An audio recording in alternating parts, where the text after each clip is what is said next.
29 મેના રોજ રાજકોટના મેયર નેહલ શુક્લાએ જન્મ મરણ દાખલા વિભાગની સરપ્રાઇઝ મુલાકાત લઈને કામગીરી સુચારુ રહે તે માટે સૂચનાઓ આપી હતી.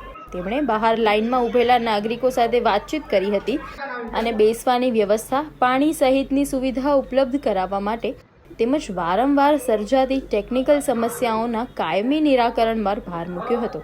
જોકે મેયરની આ મુલાકાતને હજુ 15 દિવસ પણ પૂર્ણ નથી થયા ત્યાં ફરી એકવાર રાજકોટ મહાનગરપાલિકાના જન્મ મરણ દાખલા વિભાગમાં ટેકનિકલ ખામી સર્જાતા કામગીરી ઠપ થઈ ગઈ, જેના કારણે દાખલા લેવા આવેલા નાગરિકોને ભારે હાલાકીનો સામનો કરવો પડ્યો હતો અને લોકોમાં રોષ ફાટી નીકળ્યો હતો. કેટલાક નાગરિકોએ રાજકોટ મેયર હાય હાયના નારા પણ લગાવ્યા હતા.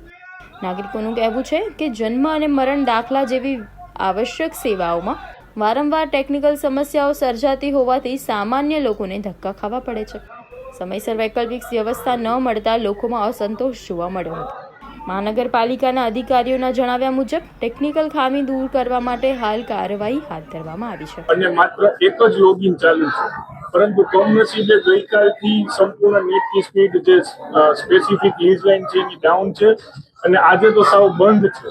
એને લીધે લોકોને હાલાકી ભોગવવી પડી રહી છે, પરંતુ એનો રસ્તો અમે એ રીતે કાઢ્યો છે કે લોકોને આજે એમના મોબાઈલ નંબર લઈ અને ટોકન નંબર ફાળવી દેશે. 10 દિવસ સુધીના ટોકન નંબર ફાળવશે અને એમના મોબાઈલ ઉપર એમને જાણ કરશે કે આજે આપનો વારો છે તો આપ આજે આવો.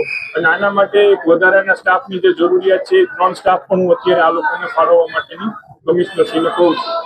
જે સિવિક સેન્ટરના જે અધિકારીઓ છે એવો દાવો છે કે એક જ કોમ્પ્યુટર છે, સ્ટાફ પણ પૂરતો નથી અને આખી સિસ્ટમ છે એ જે દિલ્હીથી જનરેટ થતી હોય છે એના કારણે આટલી મુશ્કેલી પડી રહી છે. તો આપણે રાજ્ય સરકારને કેન્દ્ર સરકારમાં કોઈ વધારાની કીટ ફાળવવાની કેવી કોઈ વ્યવસ્થા કરવો?